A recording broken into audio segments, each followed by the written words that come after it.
Bueno, ni que decir tiene que todos sabemos que hoy no es Navidad, ¿verdad? Pero como nos estamos acercando a esta fecha, a la fecha de Navidad, creo que es bueno que meditemos acerca de este asunto. De la Navidad todos hemos oído hablar muchas veces, ¿verdad? En mayor o menor medida se nos ha hablado del nacimiento del Hijo de Dios. Pero la Navidad evidentemente tiene muchos aspectos, muchas cosas relacionadas con ella. El por qué la Navidad, el cómo la Navidad, el cuándo, el para qué, muchos aspectos que están relacionados con la Navidad. Y hoy lo vamos a enfocar la Navidad, vamos a mirarla desde un punto de vista según lo que tenemos en la carta de Pablo a los Romanos, en el capítulo 8, en el versículo 29. Vamos a hablar de Navidad y de Romanos 8, 29, versículo en el que en días anteriores hemos dicho que se habla del conocimiento previo de Dios y de la predestinación de Dios. Lo estamos buscando, Romanos 8, 29. Claro, y alguien puede preguntar, bueno, ¿y qué tiene que ver el conocimiento previo de Dios y la predestinación de Dios? ¿Qué tiene que ver eso con la Navidad? Ahora lo veremos. Recuerdo, y lo digo brevemente para los que no nos acompañan normalmente, que la Biblia nos dice que Dios conoció de antemano a una serie de personas que solamente Él sabe quiénes son, para consagrarse a ellas en amor. Aunque Dios conoce a todo el mundo, el Señor Jesucristo dice que cuando un día estén las personas delante de Él, a muchas le dirá, apartaos de mí, nunca os conocí. Así que en un sentido Dios conoce a todo el mundo, pero en otro sentido solamente conoce a algunos que Él predestinó. Y Dios predestinó a esos conocidos, como leemos en Romanos 8, 29, para que fuesen hechos conformes a la imagen de su Hijo. No solamente para llevar a esas personas al cielo, sino para que esas personas fuesen hechas conformes a la imagen de su Hijo. Y decíamos en su día que Dios a esas personas las marca, las sella con su Santo Espíritu. Dios dice, estas son las ovejas de mi prado. Antes de que las ovejas tengan el menor atisbo de quién es su pastor y antes de que esas ovejas empiecen a comer de su prado. Así que conocidas y predestinadas. Y esas ovejas Dios las lleva por un camino también marcado y predestinado, decíamos, de forma que si son y tienen que ser hechas conformes a la imagen del Hijo, ese camino tiene que ser un camino parecido al del Hijo. Y parecido al del Hijo tiene que ser un camino de aflicciones y sufrimientos, tiene que ser un camino de santidad y de justicia, porque solamente así será un camino que al final llevará a la gloria. Es el camino angosto que habla el Señor. Entrad por la puerta estrecha y andad por el camino angosto que lleva a la vida. Y el camino angosto es un camino de aflicciones y es un camino de santidad. Y decíamos también que nuestra carne evidentemente rechaza eso. No nos gusta a nuestra carne ni la aflicción ni la santidad a nuestra carne. Pero no hay modo en que nos parezcamos al Señor Jesucristo en su relación con Dios, en su relación con el mundo, en su relación con los hombres y en su relación con los mismos diablos. No hay modo en que nos parezcamos al Señor Jesucristo si no es andando por ese camino. No podemos esperar un camino de coronas donde el Señor encontró una corona de espinas. No podemos esperar andar por un camino sin tentaciones donde el Señor pues fue tentado nada más comenzar su ministerio y por el mismo diablo, no por cualquier ángel maligno. No podemos esperar llegar al cielo si los sufrimientos por Cristo no nos moldean. Digo por Cristo, no los sufrimientos por nuestros propios pecados, los pecados hacen sufrir, sino los sufrimientos por causa de Cristo. Si esos sufrimientos por causa de Cristo no nos moldean y nos hacen aborrecer todo lo que es malo, todo lo que es injusto, todo lo que no tiene ninguna alabanza, todo lo que es pecado, si no nos hace aborrecer eso, y eso en nosotros, repito, si el camino de sufrimientos por Cristo no nos hace aborrecer todo eso en nosotros, porque es muy fácil aborrecerlo en los demás, si no nos hace aborrecer todo eso en nosotros, esos sufrimientos no servirán para nada, porque no nos hacen más santos, y tendremos que ver si con esos sufrimientos al final llegamos o no a la gloria. Si la cabeza sufrió, los miembros tendrán que sufrir, ¿verdad? Si la cabeza fue santa, los miembros están llamados a ser santos. Y si la cabeza está en gloria, los verdaderos miembros también estarán una vez en gloria. Así que este es un propósito de Dios con los que conoció, los predestinó para que fuesen hechos conformes a la imagen de su Hijo. Pero decíamos el día anterior que aun siendo este un propósito glorioso, pensad en un momento, cada uno de nosotros, los creyentes, ser hechos conformes a la imagen de su Hijo. ¿Queremos mayor honor o mayor gloria para nosotros? ¿Queremos más? ¿No es suficiente con eso? Y eso que es glorioso para nosotros también trae evidentemente mucha gloria a Dios, porque Dios es el que se ha propuesto hacer eso en nosotros. Pero aun siendo eso así, eso no es más que un objetivo secundario, un paso secundario para el gran propósito de Dios, que lo tenemos también en el versículo 29. Y el gran propósito es que Jesucristo fuese el primogénito entre muchos hermanos. Así que si lo primero es glorioso, lo segundo es mucho más glorioso. Y si lo primero trae gloria a nosotros y a Dios, lo segundo todavía trae más gloria a Dios. Así que probablemente nunca hayamos oído hablar de la Navidad en relación con este asunto. Pero os pregunto, ¿cuál es el fin último de Dios por el que hace todas las cosas? ¿Por qué Dios ha hecho todo? Ha hecho la creación, ha permitido la caída, ha hecho la redención. ¿Por qué Dios hace todo? Y decimos, para su gloria, para que Él sea conocido y glorificado. Pues precisamente para su gloria, que Dios hace todas las cosas, una de las que más gloria le da a Dios por medio de Cristo es que Él sea el primogénito entre muchos hermanos. Y eso deberíamos de tenerlo presente en la Navidad. Cristo no vino solo para que pudiéramos ser perdonados y salvos. Digo, eso ya es glorioso, ¿verdad? Que hubiera un modo de que fuéramos perdonados y tuviéramos un día con Él. Sino Cristo vino porque quiso ser el primogénito entre muchos hermanos. Y este es un argumento poderoso para el asunto de la seguridad de la salvación, que tanto hemos hablado en este capítulo 8. ¿Por qué el cristiano está o debe estar seguro de su salvación? Hemos dicho porque ya no depende de la ley para salvarse, porque es hijo de Dios, porque ha sido sellado con el Espíritu, en fin, por muchas cosas que hemos visto en el capítulo 8. Pero aquí tenemos, digamos, otro argumento todavía más poderoso y que debemos tener presente en esta Navidad. Así como la vida del Señor, sus sufrimientos y su muerte estuvo predestinada, ¿verdad? Pedro dice en el discurso de Pentecostés que al Señor le sucedió lo que sucedió porque estaba en el consejo y conocimiento anticipado de Dios. Si bien estaba predestinado el sufrimiento del Señor como los nuestros de los creyentes, también estaba predestinado que Él llegase a ser el primogénito entre muchos hermanos. ¿Y eso qué supone? Pues que tendría que tener hermanos. ¿Y quiénes son esos hermanos del cual es el primogénito? Pues a los que antes conoció Dios y los predestinó. Así que tenemos ahí un argumento poderoso para la salvación. Si se cumple en Cristo y se tiene que cumplir lo que Dios tenía previsto, no se cumplió que naciera de una virgen, fue profetizado, ¿verdad? Y que fuera despreciado por unos y otros y muriera y resucitara. Pues si se cumplió eso, también se ha cumplido y se cumplirá que es el primogénito entre muchos hermanos. Y por tanto, si es el primogénito, y ahora diremos algo acerca del primogénito, eso es seguridad para los que son verdaderamente sus hermanos. Bueno, pues leamos la palabra de Dios sin más introducción. Romanos capítulo 8, versículo 28. Dice ahí la palabra de Dios. Y sabemos que a los que aman a Dios, todas las cosas les ayudan a bien. A los que aman a Dios, todas las cosas, todas, sin excepción, les ayudan a bien. ¿Quiénes son estos? Esto es a los que conforme a su propósito son llamados, porque a los que antes conoció de antemano, también los predestinó para que fuesen hechos conformes a la imagen de su Hijo, y ahora hay otro para que Él sea el primogénito entre muchos hermanos. Así que los conoció, los predestinó, para que no se quedaran como eran, sino para que fuesen cada vez más santos y más parecidos al Hijo en todas las cosas, pero eso con el objetivo de para que Él fuese el primogénito entre muchos hermanos.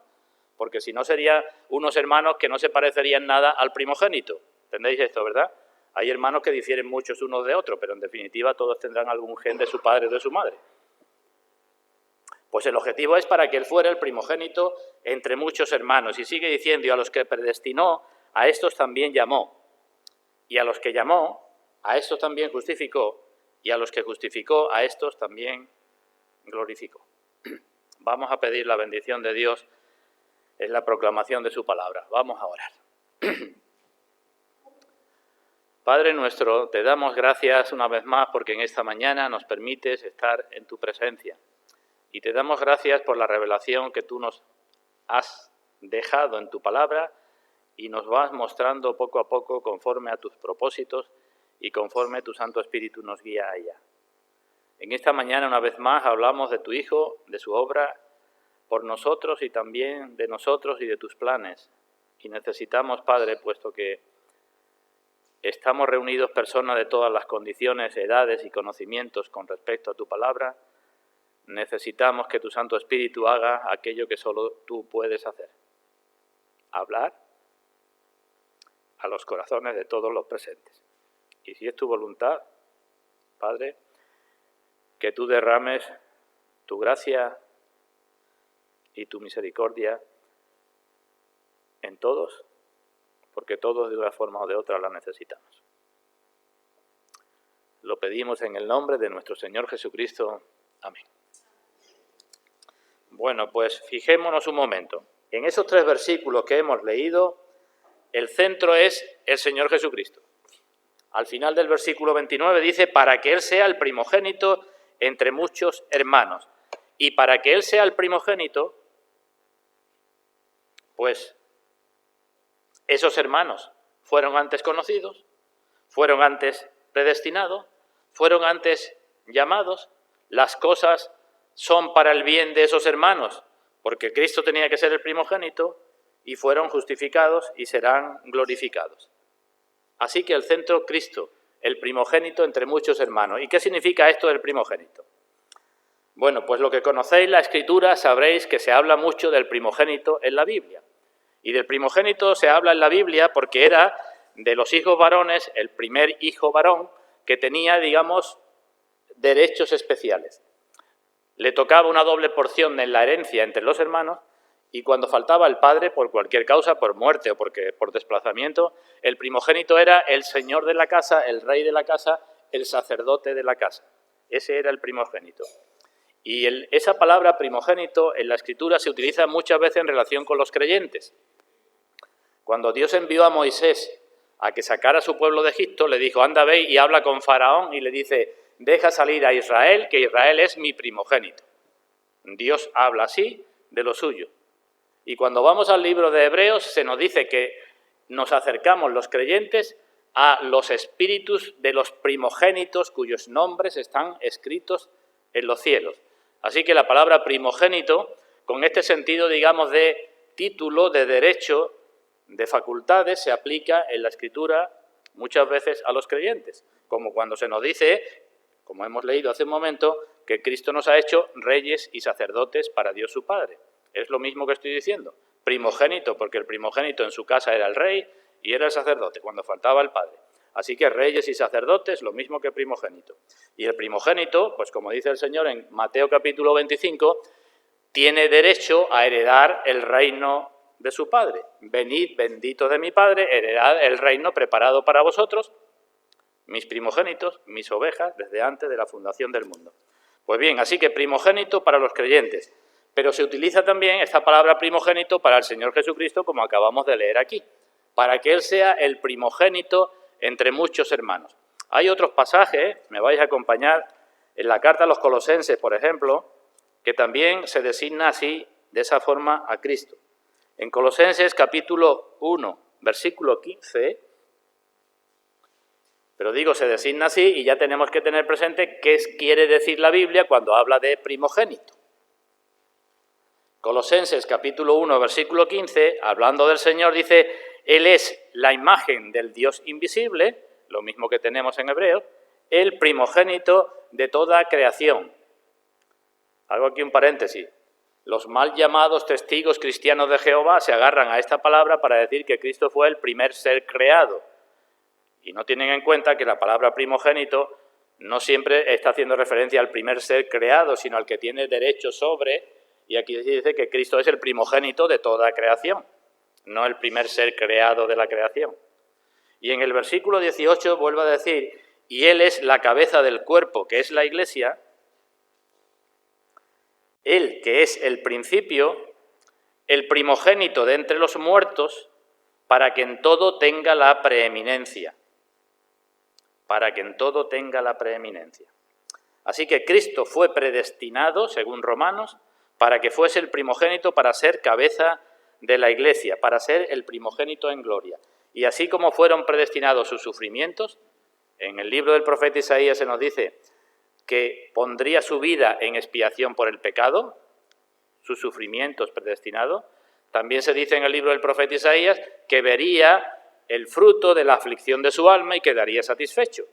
Esto es, los sufrimientos de Cristo predestinados, la gloria de Cristo y su primogenitura también predestinada. Y decimos entonces que la Navidad, ¿qué es? Pues la Navidad no es más que una parte dentro del plan de Dios, del plan preestablecido de Dios, cuyo centro es que el Señor Jesucristo sea el primogénito entre muchos hermanos. ¿Entendemos eso? Hemos de dejar de mirar la salvación como lo más importante, de mirar la salvación desde un punto de vista egoísta. No somos nosotros el centro del plan de Dios. El centro del plan de Dios es el Señor Jesucristo y Dios mismo. Y en ese plan, Dios, el Hijo de Dios, tuvo que venir, tuvo que encarnarse, tuvo que morir, tuvo que hacer todas las cosas, y el Espíritu Santo tiene que hacer todas las cosas con los creyentes para que Él al final sea el primogénito entre muchos hermanos. ¿Vamos entendiendo eso? Si se hubiera dejado a la voluntad del hombre el ser o no hermano de Cristo, podemos afirmar que la sangre de Cristo hubiera sido derramada en vano. ¿Cuál es la voluntad del hombre? ¿Cuál hubiera sido la voluntad del hombre? ¿Cuál continúa siendo la voluntad del hombre con respecto al sacrificio de Cristo? Y decimos que se rechaza.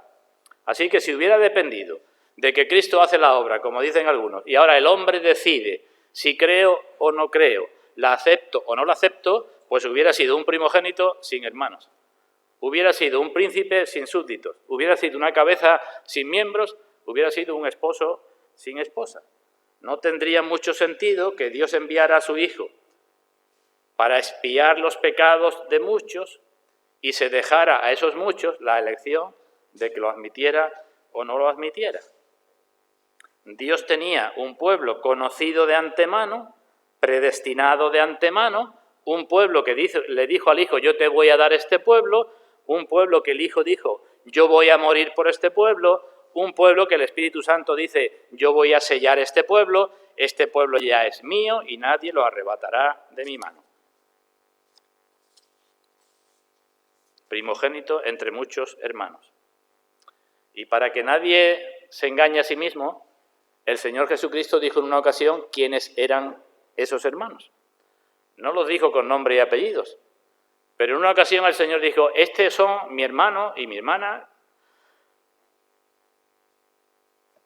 y mi madre. ¿Quién es? Todo aquel que hace la voluntad de mi Padre que está en los cielos. Esos son los hermanos, eso dice el Señor.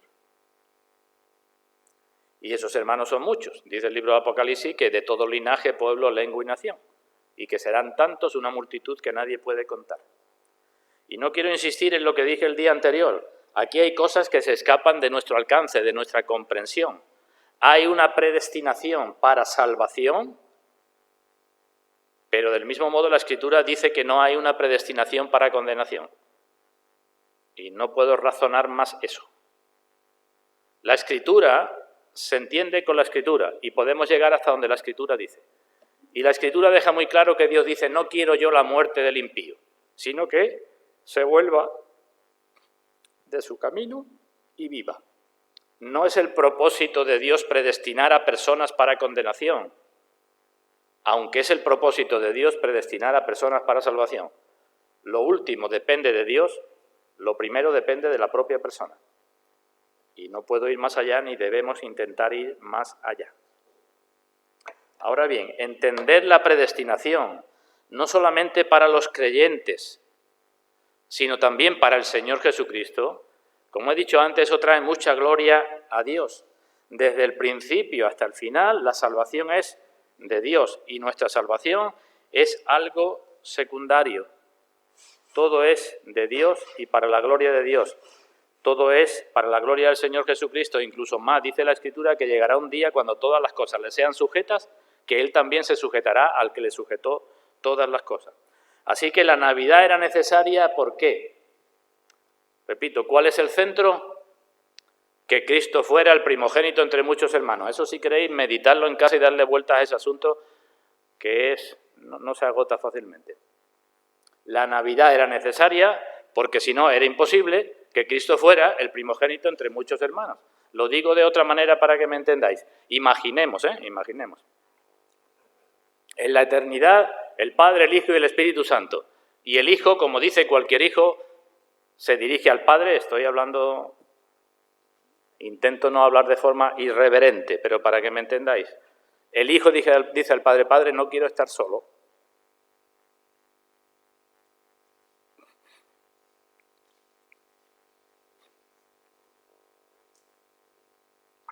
Algún niño pequeño ha dicho eso también a sus padres, ¿verdad? Quiero un hermanito. ¿No tienes gloria suficiente conmigo? Sí, pero quiero hermanos. Pues, como los hermanos no pueden ser como tú, porque tú eres el Hijo unigénito de Dios, tú tendrás que hacerte como ellos.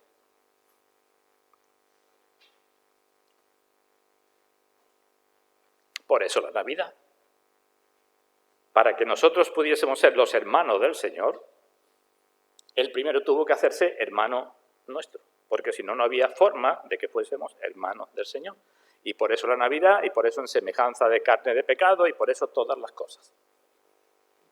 Y cuando ese Hijo estuvo aquí, Evangelio de Juan, en el principio era el Verbo, y el Verbo era Dios, y el Verbo estaba con Dios. Cuando ese Hijo estuvo aquí y vimos su gloria, ¿no? Aquel Verbo fue hecho carne y vimos su gloria. Ese Hijo, que al mismo tiempo Dios y hombre, Dios el Padre estuvo tan complacido con él, que es como si el Padre dijera, pues lo que quiero es tener una raza de personas que sean como mi Hijo, que mi Hijo sea el modelo. Así que el Hijo acepta todo para tener hermanos, y el Padre, una vez que ve al Hijo funcionando, repito que estoy hablando como no puedo hablar de otra manera.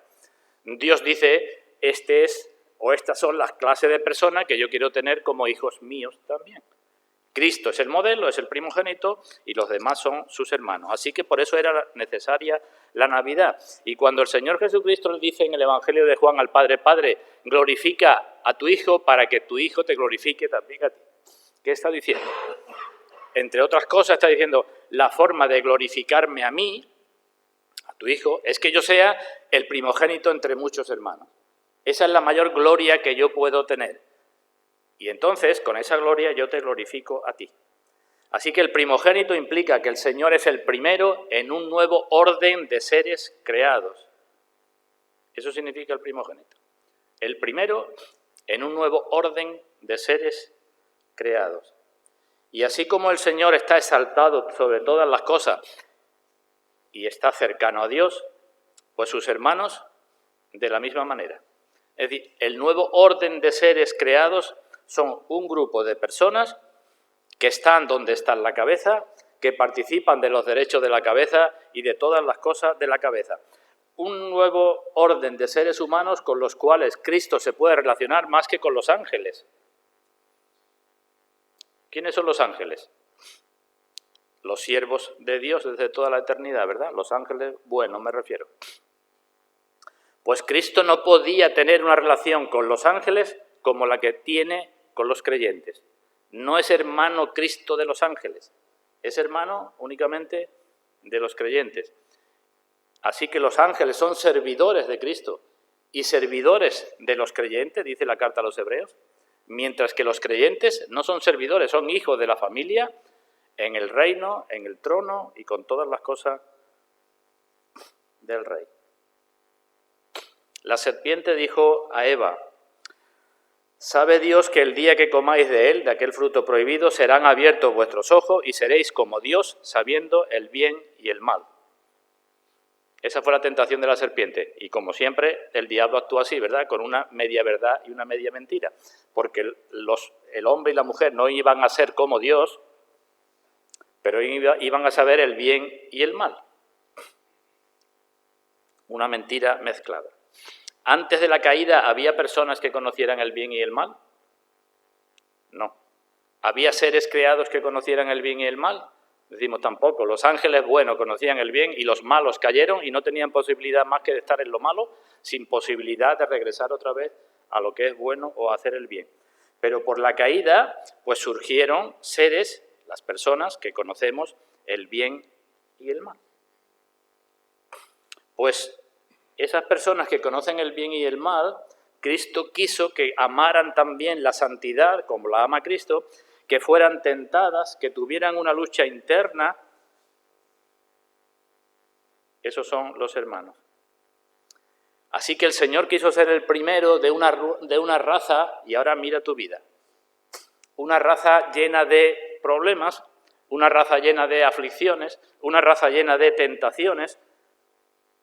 Quiso ser el primero, pero con la capacidad de vencer, con el gozo de querer hacer la voluntad de Dios y con la esperanza de hacerla un día en su plenitud. Así que somos hermanos, cercanos al trono, somos los únicos que somos hijos, y si somos cristianos, como la senda de los justos es como la luz de la aurora que va en aumento hasta que el día es perfecto, si somos cristianos, nos apegaremos cada vez más firmemente al bien, a todo lo que es santo, porque ya hemos conocido todo lo que es el mal y lo que es impío. El primogénito quiso beber una copa de sufrimiento antes que nosotros, para que nosotros fuéramos una raza más noble para servir a Dios. El primogénito quiso hacer la voluntad del Padre completa para que nosotros también la hagamos. Y repito, por tanto, la salvación no solo es pensar en nosotros mismos, sino darnos cuenta que el objetivo final de la salvación es que Cristo fuera glorificado. Primera cosa, el primogénito. Digo algo acerca de los hermanos para no alargarme. ¿Qué hemos leído en Romanos? Que Cristo fue predestinado para ser el primogénito, decía Spurgeon, no entre muchos, que ya hubiera sido bastante, sino entre muchos hermanos. Y esto significa hermanos que han de ser como Él mismo. Primera carta de Juan, ¿verdad? Le veremos tal como Él es porque seremos semejantes a Él. Hermanos, ¿por qué? Porque Cristo se deleita en la comunión con esos hermanos más que con cualquier cosa. Lo he dicho antes o lo digo ahora con otras palabras. Para Cristo su gloria no sería gloria si no tuviera hermanos. ¿Te metes eso en la cabeza? Ya tenía gloria antes, ¿verdad? Pues esa gloria no estaba, digamos, definitiva hasta que el Señor no tiene hermanos. Y la Biblia habla una y otra vez del momento tan glorioso que será cuando Cristo presente a todo el universo a sus hermanos. Vendrá, dice, para ser admirado en los que creyeron. Admirado, es decir, glorificado Cristo en los que creyeron. ¿Cómo es eso? Porque esos hermanos serán semejantes a Cristo. Vendrá para ser glorificado en sus santos. ¿Cómo va a ser glorificado en sus santos? A no ser que los santos hayan sido glorificados a su imagen y semejanza. Vendrá para mostrar una iglesia sin mancha, ni arruga, ni cosa semejante. ¿Cómo es eso? Si no es por medio de la obra de Cristo. Así que los hermanos de Cristo, ahora bien, tenemos que ser cuidadosos. Cristo es el unigénito del Padre, ¿verdad? No somos hermanos al mismo nivel que Cristo. Él es el Hijo único de Dios. Nosotros somos hijos adoptados. Hay una diferencia, ¿verdad? El primogénito es uno, los hermanos somos otro. Por eso en el Evangelio de Juan, cuando resucitó y iba a subir al cielo, dijo, subo a mi Padre y a vuestro Padre, a mi Dios y a vuestro Dios. Así que el que seamos hermanos de Cristo no significa que seamos hechos dioses. Hay por ahí alguna filosofía un tanto rara que dice que somos dioses. Y lo que tenemos que hacer es sacar el Dios que llevamos dentro. Tú lo que tienes dentro es lo que tienes que sacar. Panda, que como saquemos lo que llevamos dentro, no vamos a ser hechos dioses, pero vamos o hemos sido hechos los creyentes, dice Pedro, participantes de la naturaleza divina. No dioses, pero participantes de la naturaleza divina. Vamos a ser los hijos de Dios por adopción, parte de una nueva humanidad. ¿De cuántos Adanes se habla en la Biblia? Que yo sepa de 2, ¿no? El primer Adán, ¿qué constituyó?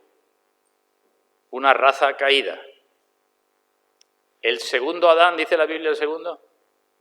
No dice el segundo, dice el postrer, porque ya no hay más. Hay una raza caída que proviene del primer Adán, como el pecado entró por un hombre en el mundo y por el pecado la muerte, y el pecado pasó a todos y la muerte a todos porque todos pecaron. Hay una raza nueva de personas redimidas por la obra de Cristo.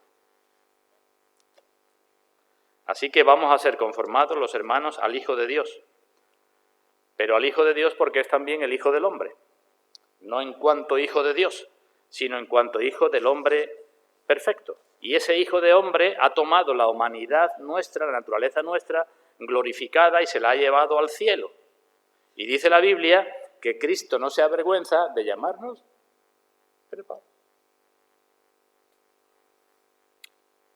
Quiero que penséis esto un momento. Es como si Cristo dijera, no tengo la gloria que deseo, si no tengo hermanos. ¿Y quiénes son los hermanos? Pues nosotros.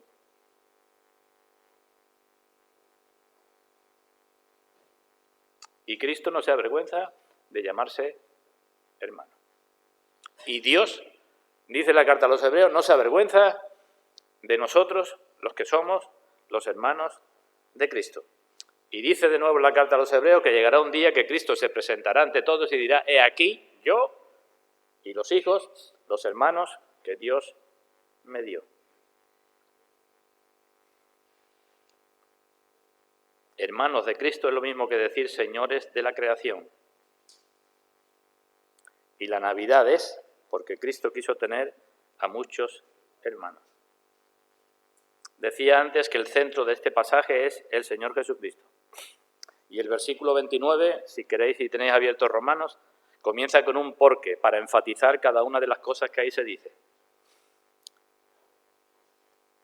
Todas las cosas actúan a bien porque, y se dicen 2 cosas, en los planes de Dios, conoció y predestinó. Después en el versículo 30 se dice otras 2 cosas de lo que Dios hace con nosotros, nos justifica y nos glorifica, y en medio está el llamamiento. Así que Dios, que puede hacer todas las cosas, no podía dar a su Hijo seres parecidos a Él, a menos que Él se hiciera parecido a ellos. Hermanos que pueden tener comunión con Dios y con Cristo, primera carta de Juan, nuestra comunión es con el Padre y con su Hijo Jesucristo. Hermanos que pueden tener comunión en el sufrimiento, como no pueden tener los ángeles. Hermanos que pueden tener comunión porque Cristo conoce las angustias del corazón y los conflictos y el quebrantamiento de espíritu, todas esas cosas las conoce el Señor. Y hermanos porque el Señor puede revelarnos la hermosura de la santidad, la victoria sobre el pecado y la gracia de una forma que solamente nosotros los cristianos podemos comprender. Hermanos que comeremos pan en su reino, dice el Señor. Hermanos que admiraremos al que ha querido ser nuestro primogénito. Hermanos, por así decirlo, que cuando estemos en su presencia y haya que hacer algo, algún trabajo, ¿quién será el primero? Pues igual que Pablo dijo, yo soy el primero de los pecadores, cualquier hermano que ahora ya admira a Cristo y adora a Cristo, cuando esté en su presencia, seremos los primeros, ¿verdad? Ahora cuando tantas veces somos un poco renuentes a hacer ciertas cosas, seguro que allí seremos los primeros, los más dispuestos. ¿Alguna pregunta? ¿Te cambiarías? ¿Un cristiano se cambiaría por el ángel Gabriel, por ejemplo, aquel que fue y anunció a María? ¿Te cambiarías?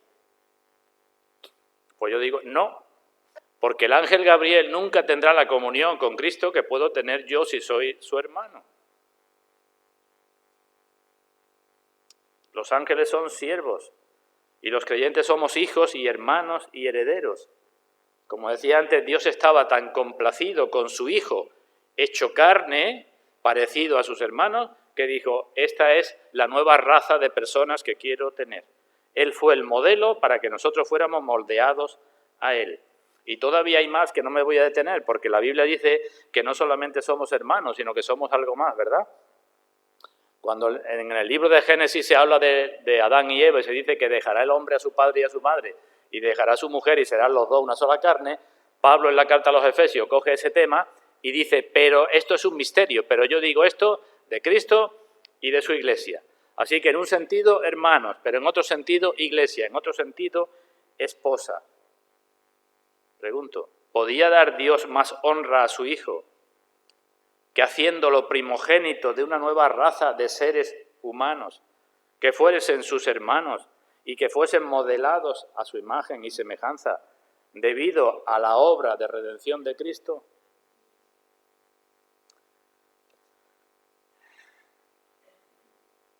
Creo que esto es un pensamiento que debemos tener siempre en la Navidad. Y termino con 4 observaciones. 4. Primera observación. Con respecto a la Navidad, con respecto a la primogenitura del Señor entre muchos hermanos. En Navidad es época, decimos, de estar alegres, ¿verdad?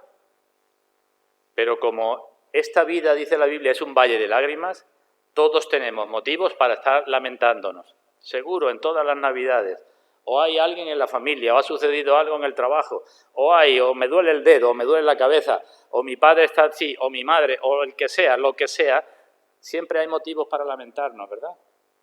Pues debemos saber, hermanos, que la Biblia dice que cuando estemos pensando así en Navidad, que no nos lamentemos por otra cosa más que por nuestro pecado.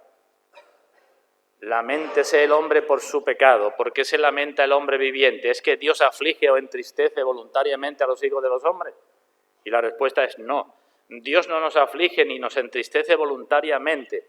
Y si nos tenemos que lamentar, lamentémonos por nuestro pecado, pues el pecado es el que trae todas las cosas por las cuales nos tenemos que lamentar. Así nos pareceremos más al que es el primogénito entre muchos hermanos. Primera cosa. Segunda cosa que quiero destacar. ¿Por qué se caracteriza la Navidad en el mundo? Y decimos, entre otras cosas, lo puedo resumir en una palabra, por el consumo, ¿verdad? Consumo de lo que sea, pero hay que consumir y hay que consumir. Bueno, pues si eres hermano de ese que fue primogénito, de ese que quiso venir en la Navidad para que tú fueses su hermano, ¿sabes a qué te tienes que dedicar a consumir en esta Navidad? Pues en vez de pasar la Navidad consumiendo como hace el mundo, dedícate a consumir todas tus escorias, todo tu pecado. Esa sería una buena consumición. De ahí te puedes hartar si quieres, no hay ningún problema. No te hartes tanto de lo que te pone en la televisión o lo que te pone el mundo y consúmete tu propio pecado, porque Cristo vino a ser el primogénito entre muchos hermanos y el propósito de Dios es que tú eres predestinado, es nuestro deber, pero al mismo tiempo es nuestro destino, ¿verdad? Predestinados conforme a la imagen de su Hijo para que tú te esfuerces, pero además es tu destino si eres cristiano, así que consúmete a ti mismo. No estoy diciendo otra cosa más que lo que dijo el Señor, ¿verdad? ¿Qué dijo el Señor con respecto a la vida, el que la quiere ganar y el que la quiere perder? Esto mismo, ¿no? El que quiera ganar su vida, la perderá. Y el que la pierda por mí, esto estoy diciendo, consúmete a ti mismo. Sé como Juan, una antorcha que alumbraba y se consumía. Consúmete a tu carne, nígate los deseos de tu carne y empieza a funcionar como el primogénito. Tercera cosa, evidentemente que en todo la preeminencia tiene que tenerla Cristo, porque hemos leído en Colosenses que fue hecho el primogénito para que en todo tenga la preeminencia. ¿Habéis puesto alguna vez un rótulo en vuestra casa? Todos o muchos tenemos versículos en nuestras casas, ¿verdad? Unos ponen una cosa, otros ponemos otra. Podíamos poner, puestos los ojos en Jesús. Hebreos capítulo 12, versículo 1 o 2. Puestos los ojos en Jesús. Y si queréis, añadimos a continuación, el que quiso ser el primogénito entre muchos hermanos. Eso es algo que deberíamos de tener presente siempre en nuestras Navidades. Y cuarta cosa que digo, no debemos perder de vista que el Señor fue, aprended de mí que soy manso y humilde. Así que hemos de tener presente también la humildad y el amor maravilloso de Cristo por aquellos a quienes ha querido hacerlos sus hermanos. Y si nosotros somos sus hermanos, pues evidentemente tendremos que esforzarnos por mostrar, no en Navidad, sino siempre, la humildad y el amor de Cristo, igual que Él lo hizo con nosotros. No quiso estar solo en gloria y se rebajó en humildad por amor. Pues así también sus hermanos. Lo dejamos para no alargarme, pero que Dios nos ayude en que en estas fechas mostremos que somos hermanos del primogénito. Y no mostramos que somos hermanos del primogénito pasando la Navidad como la pasa el mundo, sino, entre otras cosas, como he dicho hace un momento, es tiempo de alegría, porque nuestros pecados han sido perdonados, pero es tiempo de lamentar nuestros pecados, de consumir y esforzarnos por consumir nuestra carne, de darle en todo, cuando estemos comiendo, cuando estemos celebrando, de que Cristo tenga la preeminencia, y en todo no nos olvidemos de la humildad y el amor de Cristo, que también es lo que se nos pide a nosotros. Vino en Navidad y vino a morir porque quiso tener hermanos que se parecieran cada vez más a Él. Pues le podemos pedir eso, gracia y paz, como hemos dicho al principio, para que eso sea una realidad en nuestras vidas, para la gloria de su nombre. Que así sea, hermanos.